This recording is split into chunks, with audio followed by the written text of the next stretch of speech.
This is the comprehensive list and rundown of every single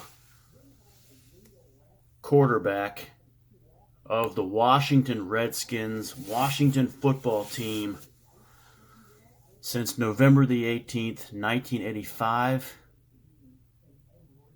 to the present. So this will cover November 1985 all the way through the 2021 NFL season, which concluded in January of 2022. This list will go first in chronological order of every single starter. That will give you, it will help you feel the pulse of this saga as well as a feel for the direction of the franchise itself. After that, I will list every quarterback who played during that time in a regular season game. And then I will list every quarterback who suited up for the franchise during that time but did not play. Okay, so first we will go with all of the starters in chronological order, starting on November 18th, 1985. That was the evening that Joe Theismann's fibula went sideways on Monday Night Football, beginning a new era. All right, so this list consists of pretty good players, flukes, hired guns, first-round draft picks, young stars who flourished elsewhere, and gap fillers, also known as bridge quarterbacks. Okay, so I will not show the injury video. I've only watched it one time in my life, and I'll probably never watch it again. So the first man out of the box after Joey T was injured was Jay Schroeder. He was a second-round draft choice in 1984 out of UCLA, and he played a little bit in the Toronto Blue Jays organization. He was forced into action that infamous night at the Meadowlands in 1985, Monday Night Football. This guy was a one-year wonder who passed for over 4,000 yards in 1986. And that was a franchise record for a long time until Kirk Cousins broke it. He guided the Redskins to the NFC Championship that year, 1986. They lost the game 17-0, and he suffered concussions in that game. The following season, 1987, Schrader lost his job to Doug Williams. They went back and forth with starts that season.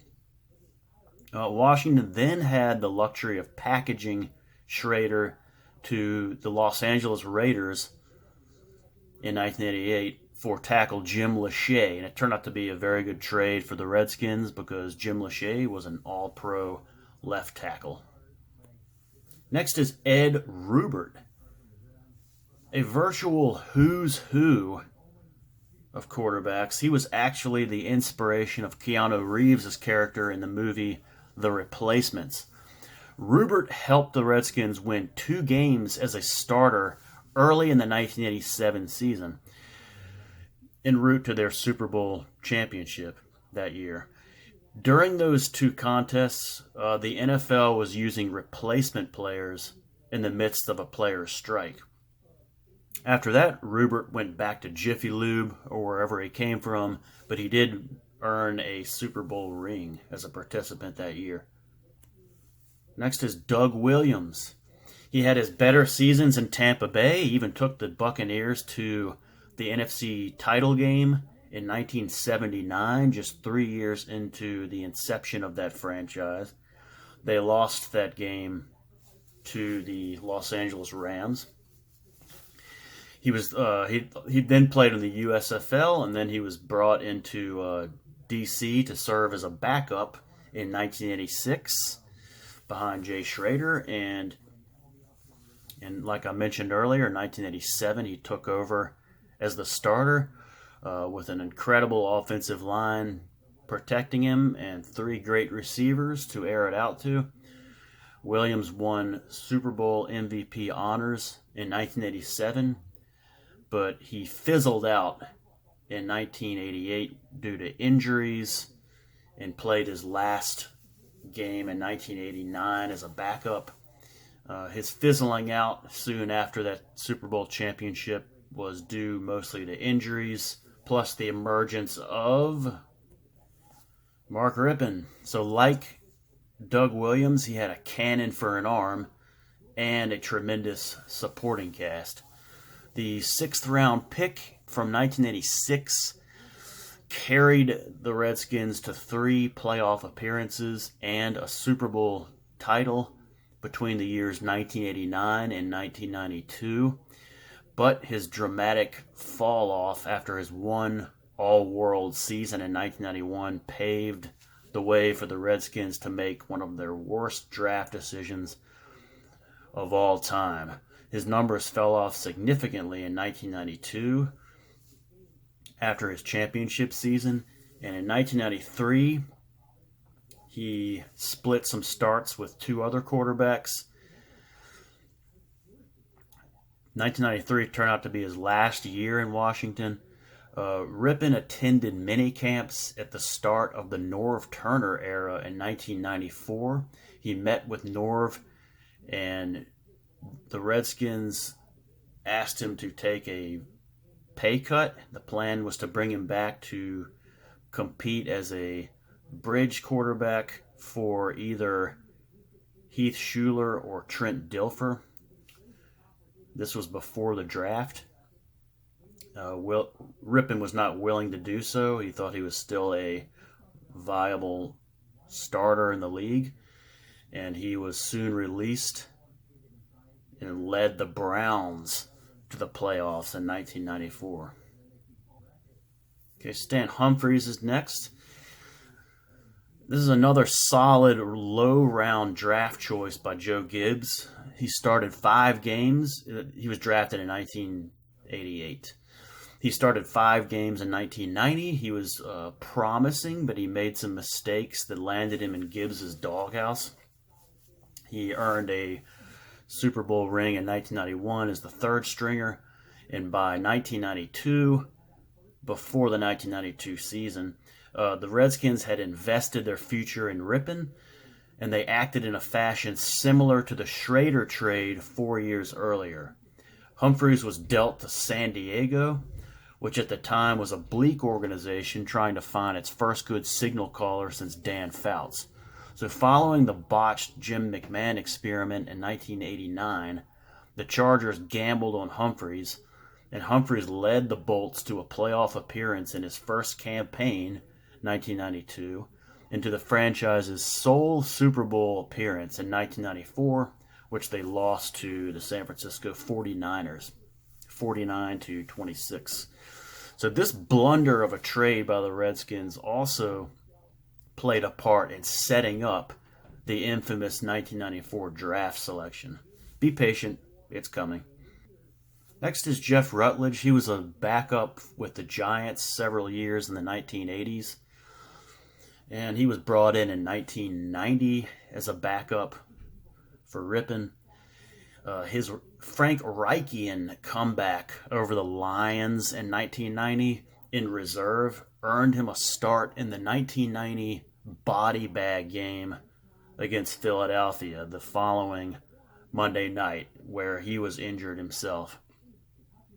He also helped burn some clock at the end of some of the Redskins' 1991 blowout games, and he also served that year as the primary field goal holder, and he came back for one more year in 1992 as a backup and then retired. He was the 3rd stringer that year, and then he retired. Next is Rich Gannon. He was 1-3 as a starter for Washington in 1993, which was the one year that Richie Pettibone was the head coach. But he was not the same player that you might remember throwing 50 slant patterns a game for the Raiders and winning 2 Pro Bowl MVPs and going to a Super Bowl in the early 2000s. Back in 1993, he was trying to reestablish himself as a legitimate starter in the league after some mild success with the Minnesota Vikings. His stint in Washington was unmemorable, but he was later able to find a home in the West Coast offense with Kansas City and later Oakland. This is Kerry Conklin. This is one of the rare quarterbacks that Gibbs hid on injured reserve behind a clipboard who didn't pan out. He was a low-round pick, a 6th rounder in 1990 out of Washington. Conklin had some starts between 1992 and 1993, the end of the Gibbs era, and then the Richie Pettibone year. It was clear, however, that he was not going to be the next diamond in the rough, especially with the talent rapidly eroding around him. Norv's revamping of the roster in 1994 marked the end of Conklin, and it marked the beginning of the abbreviated assignment of John Freeze. So ironically, it was an injury to Freeze in 1992 that led the Chargers to trade for Stan Humphries. The Redskins picked him up off San Diego's roster 2 years later, prior to the 1994 season, the first with Norv Turner, in order to have a steady veteran start a couple games and set the table for Heath Shuler. The 3rd overall pick in the 1994 draft. This guy was supposed to be not only a great passer, but he had some alleged awesome scrambling ability. Instead, he was one of the biggest busts not only in Redskins history, but in NFL history. In fact, he was so bad that not only was Norv unable to develop him, but Shuler also lost his starting position in the 1996 training camp to a quarterback that the Redskins took in the 7th round of the same draft in which Shuler was chosen. And that 7th rounder from Tulsa's name was Gus Frerotte. This is a classic overachiever. He was the perfect player for the position during the era of Norv Turner, leading the Redskins to basically a 500 record during his time from 1994 to 1998. He constantly teased the fans into thinking he was something special, perhaps, but he never really was.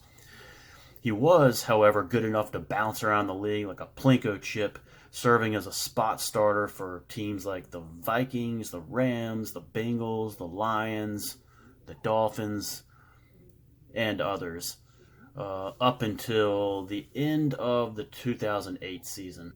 Shuler, on the other hand, was out of the league by 1997. After that, he returned to the scene of the crime as a member of the U.S. House of Representatives, helping screw up Washington once again. Here's another Giants backup that played for the Skins. This is Jeff Hostetler. You might remember as the Super Bowl winning quarterback for the Giants, Super Bowl 25, January 1991. In 1997, his first year as a Redskin, he saw inevitable action after Frerotte busted his neck while headbutting a wall after scoring a touchdown at the Meadowlands, of all places. At FedEx Field, the first year of FedEx Field, but against the Giants on Sunday Night Football. So even though Hostetler was at the end of the line, the former Super Bowl winning Giant was good enough to go 2-1 in his 3 starts in 1997. However, it was not enough to put Washington in the playoffs as they finished the year 8-7-1. That tie was the Giants game. He was demoted to 3rd string the following season, 1998, which was his last in the NFL, due to the elevation of Trent Green. So when it was finally clear that Ferrotte's days were numbered, it was Green, an 8th round pick of the Chargers in 1993, who was finally unveiled to the public on Monday Night Football in 1998. Extremely accurate, he was a welcome surprise down the stretch that year, but in the offseason, the Rams offered him more money. So even though he'll always be remembered for getting injured in the 1999 preseason with the Rams, a season-ending injury, which opened the book to the Kurt Warner story, he was a consistent winner with mostly the Chiefs up to his retirement after the 2008 season. Next is Brad Johnson. He was the first starting quarterback in the Daniel Snyder era, a blockbuster free agent signing from the Vikings after Green left and Farrat was dumped that year, 1999. Johnson was the last Redskins passer to be feared until Kirk Cousins. He threw for over 4,000 yards and earned a Pro Bowl trip that 1999 season. However, it was short-lived because, like I said, we were now at the dawn of the Dan Snyder hostage regime. Snyder immediately meddled after the 10-6 year. He went nuts before 2000 with a bunch of ill-advised signings of aging free agents, most of them with bad motives. One of these signings will be the next quarterback mentioned. Johnson was run out of town after the 2000 season, during which he was benched, and he paced the Buccaneers to their only Super Bowl title in 2002. Wonderful job, Snyder. Jeff George. So Boy George came aboard as a backup in 2000, but it was clear that Snyder wanted him to start. So the coach killer was in. He was his usual self, dividing the locker room and playing subpar football. Washington sputtered down the stretch. George was 1-4 at the helm, and before the season ended, the Norv era was in the books. Norv was fired a couple games before the season ended. In 2001, perennial hard-ass Marty Schottenheimer was introduced as the club's new coach, and he was granted generous personnel control. His patience for Boy George lasted 2 weeks, after which he personally ripped the cancer off the team. George never took another NFL snap. To save their season in 2001, Schottenheimer and the Skins called upon Tony Banks. Banks had been the starter for the Ravens during the 2000 season before Trent Dilfer, the guy Washington passed on in 1994 for Schuler, took over and won the Super Bowl. The Cowboys signed Banks before 2001 and then mysteriously cut him in the preseason. And then the Redskins picked him up. As a Redskin that year, he was about as surprising as Green had been in 1998, as Banks led them to 8-8 after a brutal 0-5 start. By the end of 2001, the Skins had shed their soft identity they had under Norv. They were a feared, physical, playoff caliber type of team. In just one season under Schottenheimer, they had been reborn.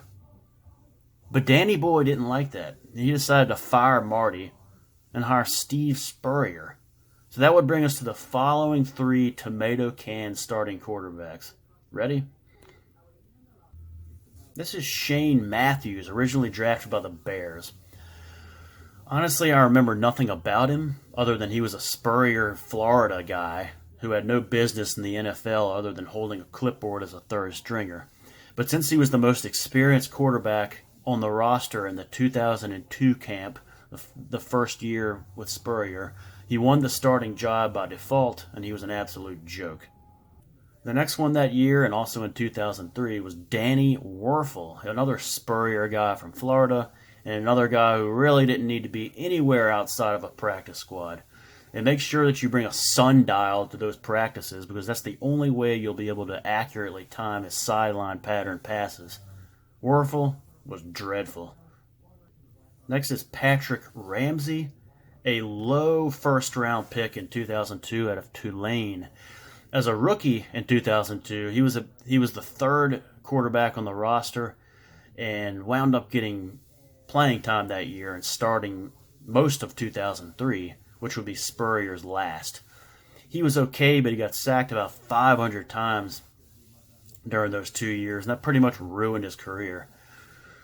I'll admit to wearing the Ramsey beer goggles for most of his tenure in DC, which concluded after 2005 when he was backing up Mark Brunell and looking over his shoulder at Jason Campbell. And that role as a backup in 2005, Ramsey came in and beat the Giants in a crucial December game at FedEx Field. He then bounced around playing for teams like the Titans as a backup. All right, Tim Hasselbeck. So he was admirable when filling in for Ramsey and quietly soldiering the Redskins to a win over the Giants in 2003.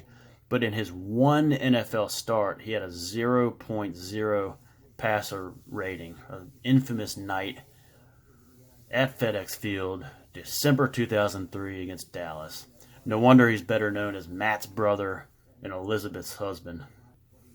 This is Mark Brunell. Joe Gibbs took over after Spurrier left in 2003. Gibbs took over in 2004 with Ramsey as the incumbent starter. Reports surfaced that when Gibbs first saw Ramsey on film, something was obviously wrong that the previous coaching staff, Spurrier, had overlooked.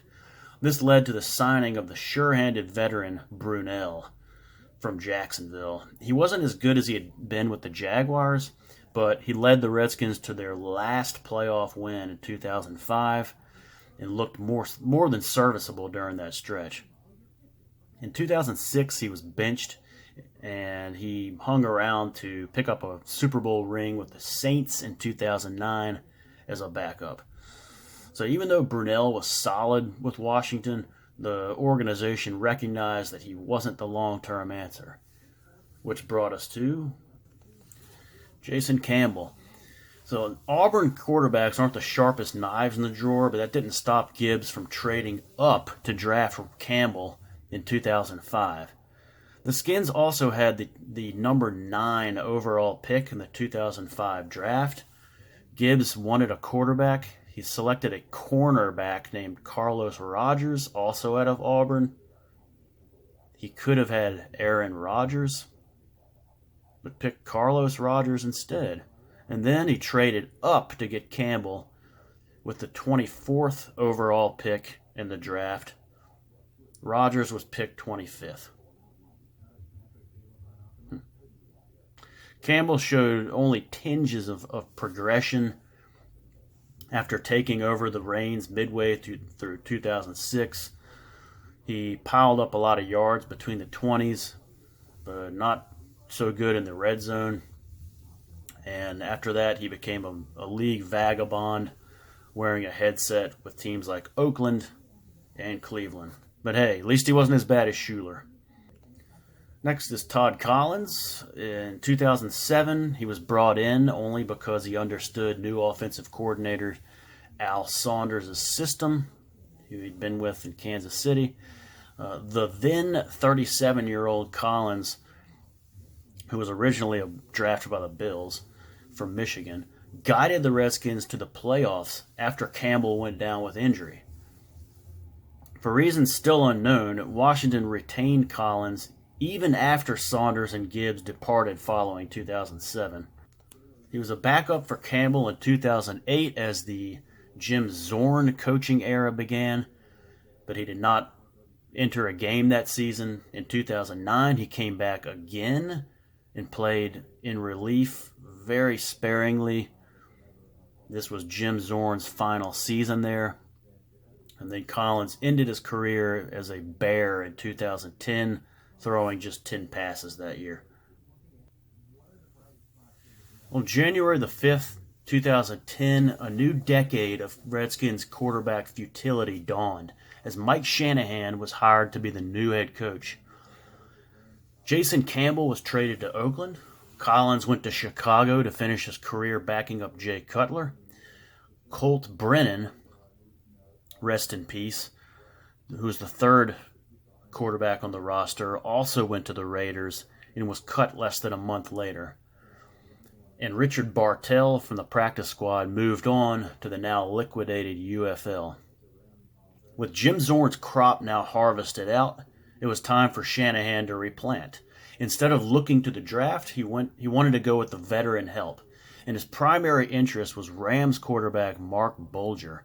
But ownership, as usual, had other ideas. According to Shanahan, Snyder made the biggest push for the signing of, while yes man Bruce Allen orchestrated the trade for, the first skin starter for 2010 and part of the new decade. Now that's Donovan McNabb. Washington surrendered a second and fourth rounder for the six-time Pro Bowler from the Eagles. Certainly Andy Reid, he of 5 NFL title game appearances, was the dumb one for dealing away his accomplished starting quarterback to a division rival, and Snyder and Allen were the smart ones, right? Let's take a look. McNabb had his worst season since his rookie year, going 5-8 in his 13 starts and throwing more interceptions than touchdowns. One of those losses was a 59-28 home Monday night humiliation at the hands of Reid's Eagles, where new quarterback Michael Vick threw for 4 touchdowns and rushed for 2. McNabb, on the other hand, chipped in that night with 3 interceptions. He would end his career the next season in Minnesota, alongside his former Philadelphia coordinator Brad Childress, who was bald then and is still bald now. Next is Rex Grossman. One of the worst quarterbacks to start a Super Bowl for the Bears, was signed in 2010 to back up McNabb. Having been in offensive coordinator Kyle Shanahan's system the previous season, Grossman knew the offense. He also knew turnovers. After a smattering of starts in 2010, Grossman took over as the feature quarterback in 2011 and fired 20 interceptions in addition to go along with 8 cough-ups on the ground. In 2012 and 2013, he was still on the roster as the Shanahan QB war room and practice guy, but he never played a snap in those 2 years. When the Rat family unceremoniously departed D.C., it marked the end of Grossman's tenure there as well. Next is John Beck. The 2011 summer camp starting QB battle between Grossman and Beck was an all-time classic. Grossman was so bad that Shanahan was willing to let the former BYU and Dolphins-Ravens quarterback Beck, who hadn't started a game since 2007, slap it out in preseason for the job. Grossman won by default, but Beck got his chance in October. The guy who had dialed up wide receiver Santana Moss in the offseason and introduced himself with, "This is your new starting quarterback," went 0-3 in his starts, including a disastrous afternoon in Buffalo where he threw 2 interceptions, was sacked 10 times, and lost 23-0. He was gone in April of 2012 as the Redskins drafted 2 quarterbacks. One of those quarterbacks was Robert Griffin III. This was it. They finally found the franchise-saving quarterback in 2012. I still recall the first time seeing him. I saw him suited up in the first preseason game. There was a presence and an aura I'd never seen in that uniform before. It was going to be different this time. You could just tell as chills ran head to toe. And the buzz in the stadium reflected it. The Heisman Trophy winner from Baylor had come at a price, however. In April, Snyder was all in. RG3 or bust. He gave up 3 first-rounders plus a second-rounder to the Rams to move up to the number 2 overall spot in the draft. In a twist of what would turn out to be bad fortune, the one time that Colts GM Jim Irsay decided to be sober and not do something erratic like take Griffin number 1 overall, which would have dropped Andrew Luck into Washington's lap, just happened to be on that draft day of 2012. But none of that mattered yet, and it was even less of a passing thought when the season started like a Hollywood script. The debut of a poised, electrifying Griffin ended in dramatic victory over New Orleans on the road. There was the 76-yard TD run to cap a win versus Minnesota at home in Week 6. Finally, a 7-game winning streak to close out the season as division champions. Sure, Ryan Kerrigan had broken out as a feared pass rusher, and rookie running back Alfred Morris was largely responsible for the offensive success, but the rage was all about Griffin. You could trace fans back all the way back to 1932 and not find one who had ever experienced the adrenaline rush of excitement for the future matching the one the fans shared together in 2012. This feeling was embraced by everyone involved, from the front office to the tailgaters. Well, everyone except Daddy Rat. Say what you want about Mike Shanahan, but nobody can argue his knowledge and experience assessing the NFL capability of quarterbacks. He and Kyle were the only ones who recognized glaring deficiencies in the supposedly unlimited arsenal of one RG3. Not only did they cunningly draft the next quarterback on this list for insurance that same year, they spent much of Griffin's first campaign making allowances for and disguising those shortcomings. For example, loading up everything to one side of the field. And they did it in such ways that he couldn't fail, at least before the film logs of his performances expanded. But a Week 14 knee injury versus Baltimore that shelved Griffin for the remainder of the day, as well as the following Sunday, marked the beginning of the end.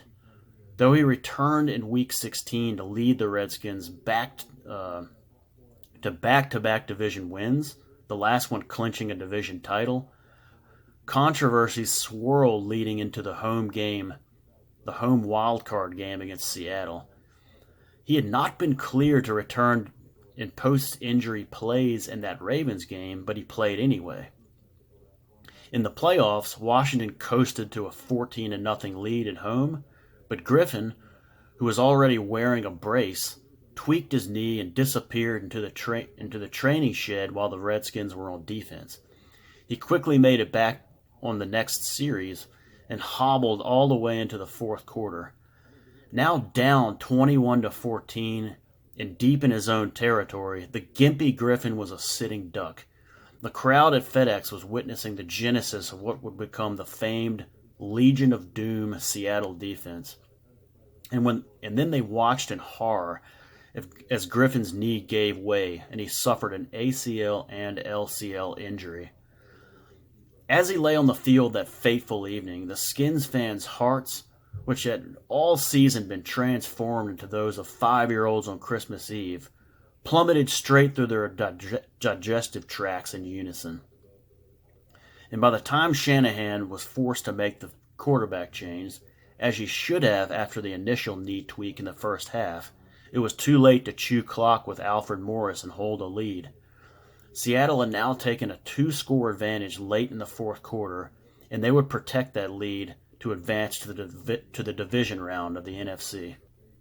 The 2013 season was rocky for Griffin, as his once 4.36 speed was clearly diminished and opposing defensive coordinators began to discover his weaknesses as a passer. As one friend of mine said about watching him from end zone seats in a 2014 San Francisco game, he was clueless about how to go through progressions. By the 2015 preseason, Griffin lost his starting job for good and didn't appear in a game that season, his last as a Redskin. RG3 is currently a broadcaster for ESPN, but as recently as last season, he hinted that he would be open to return to Landover if his old team needed an additional QB. Sure, why not? Next is Kirk Cousins. So while Snyder and Allen spent the rest of draft weekend 2012 clinking champagne and brainstorming all the marketing ideas for the franchise savior they sold the future on, Shanahan, not convinced that Griffin was the right decision, quietly plucked Cousins out of Michigan State in the 4th round. It was a move reminiscent of Norv Turner selecting Farrat in round 7 after picking Schuler number 3 overall in 1994. Cousins, who had set school passing records as a Spartan, dropped in the draft due to his perceived lack of arm strength. In relief of Griffin in the Ravens game, he led them to a win and then engineered his first victory as a starting quarterback the following week against the Browns. He appeared polished and professional in those games, but the fever over Griffin was too high to spark so much as a hint of a quarterback controversy, even in Washington. But by 2015, Jay Gruden's second season as head coach and Griffin's third after the ACL tear, Cousins won the starting job, set the club's single-season passing yards record while leading Washington to a division title. He paced them to another winning season in 2016, smashing his own passing yards record. And in 2017, his last as a Redskin, he posted his third straight 4,000-yard season, an unheard-of feat by Redskin quarterback standards.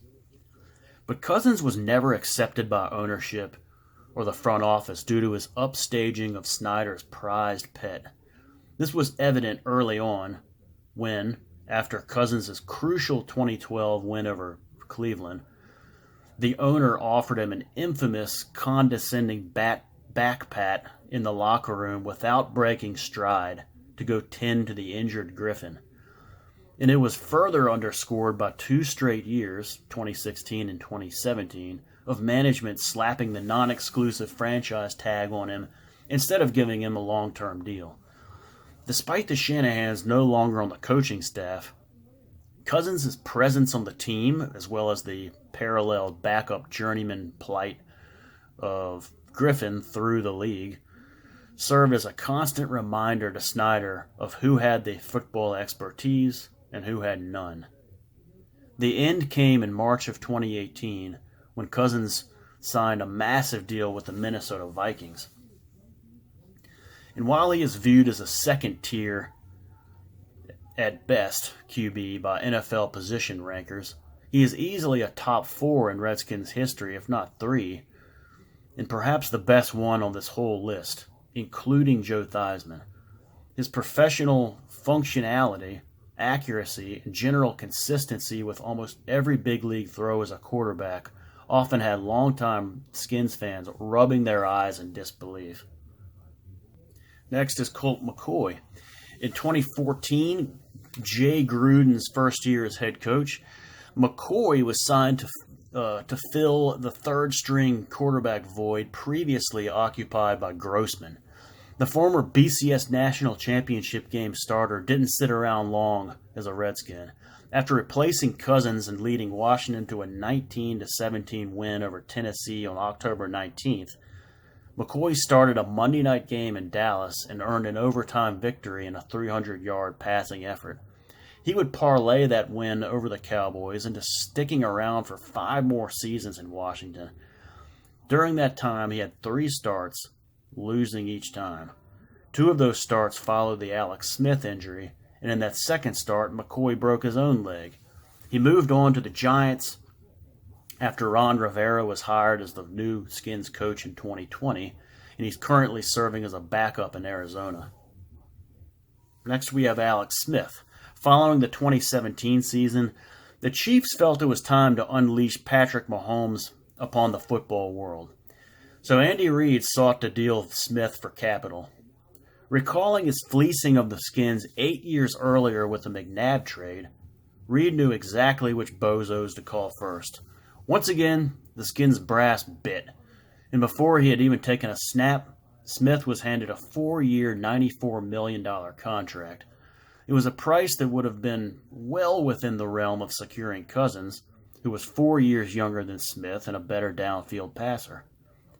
Smith had been the number 1 overall pick in the 2005 draft, the one in which the Skins took Campbell at number 25.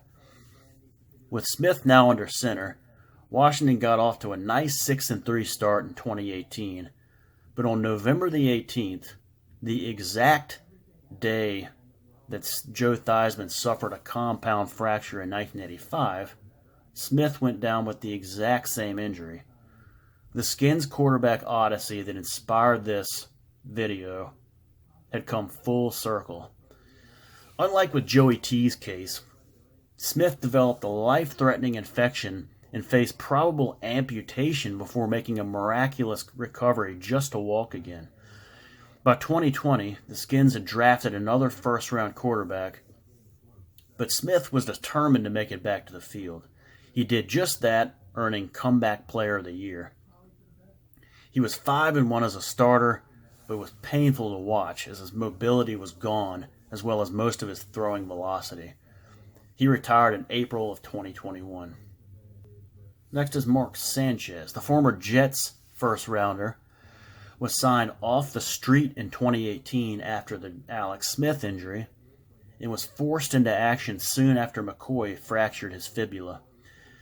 Sanchez had one start, a 40-16 loss to the Giants, during which he was benched for Josh Johnson, another quarterback that was lassoed from the scrap heap after Smith and McCoy hit the inactive list in 2018. Josh Johnson first appeared in a loss to the Giants, replacing an ineffective Sanchez, and then earned his first starting victory the next week against the Jaguars. The last we saw of Johnson as a Redskin was starting the final two contests that year, losing both. He then went to the Jets, his 9th NFL team, and he is currently a backup with the Ravens, his 10th NFL team. Next is Case Keenum. In 2019, determined not to find themselves back in the predicament of scraping the bottom of the barrel due to quarterback injuries, the Redskins traded with Denver for the experienced Keenum. With McCoy's leg healed and a first-round pick also in the QB room, they felt more secure at the position than in 2018. Smith was still under contract but unable to suit up at all in 2019. Keenum put up some decent numbers as a starter, but struggled with turnovers while Washington got off to an 0-3 start. He was benched in Week 4, but he would see action later in the season, going 1-7 as a starter. He spent 2 seasons backing up Baker Mayfield in Cleveland and just recently signed as a backup in Buffalo. Next is Dwayne Haskins. It was no secret that the Giants and Redskins were eyeing quarterbacks in the 2019 draft, but when New York made the surprise selection of Duke's Daniel Jones 6th overall, and the next 8 teams also passed on Ohio State's Haskins, the Redskins couldn't believe it. Neither could Haskins. "The league done messed up," were his first words after putting on a burgundy and gold cap. How could he fall all the way to 15? Certainly this is a case of every other team being stupid and the Redskins being smart, right? In 2 seasons, any sign of adequacy, never mind greatness, was barely visible. He contributed to one of the worst seasons in franchise history in 2019, a 3-13 debacle, leading to the in-season firing of Jay Gruden. After Haskins violated the NFL's safety protocols in December 2020, new head coach Ron Rivera, who had repeatedly insisted that he was bringing a culture change to the organization, allowed the second-year quarterback to start anyway against Carolina. Haskins put up a 36.9 QB rating in that game and was released the next day. Another first-round bust was complete, and Haskins is now trying to earn a starting position in Pittsburgh. Next is Kyle Allen. When Rivera took over in 2020, the staff let Keenum go, but retained both Haskins and McCoy. Rivera and new offensive coordinator Scott Turner had coached Allen with the previous season in Carolina, where the undrafted signal caller showed promise early and finished the season with 3,322 yards and 17 touchdowns passes.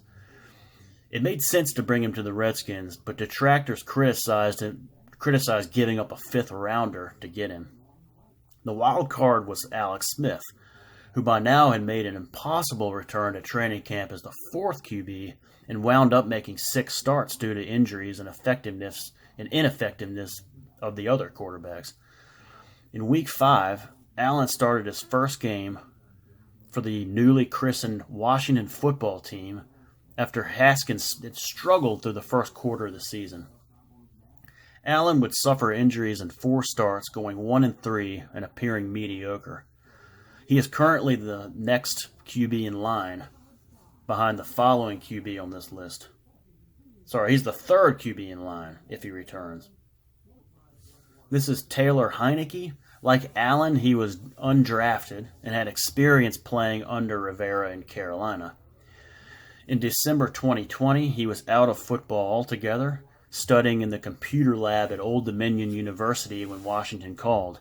He joined their practice squad, and less than 2 weeks later, he was promoted to the active roster. When a dazed Haskins was benched in the Carolina game, Heinicke surprised everyone by completing 12 of 19 passes for 137 yards and a touchdown during a 20-13 loss.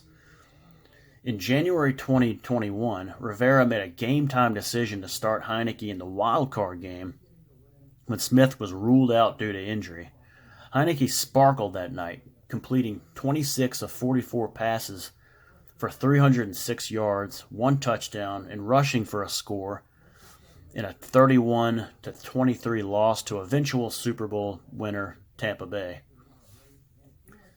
He was the starter through most of the 2021 NFL season due to the inactive status of Ryan Fitzpatrick.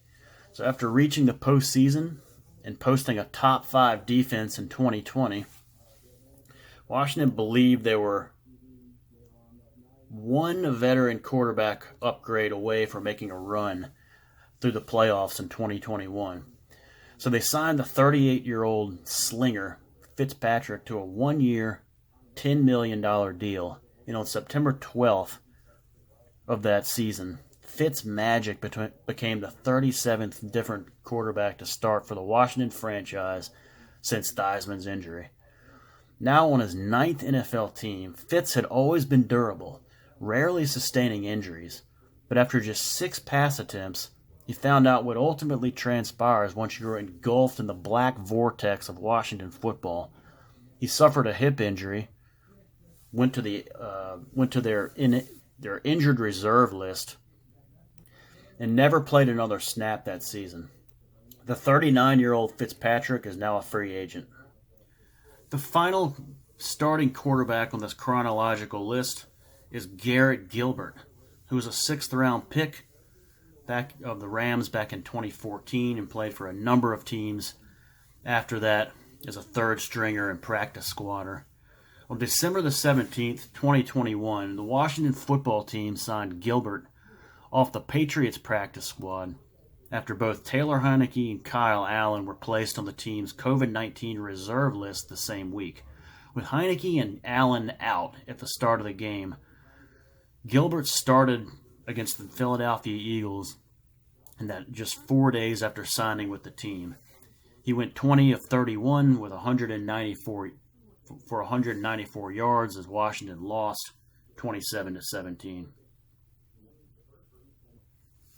And I hope you will join in for part 2 of this as we discuss all of the non-starters who played or who did not play, or who just suited up for the Skins Washington football team from 1985 through the 2021 season. All right, see you then.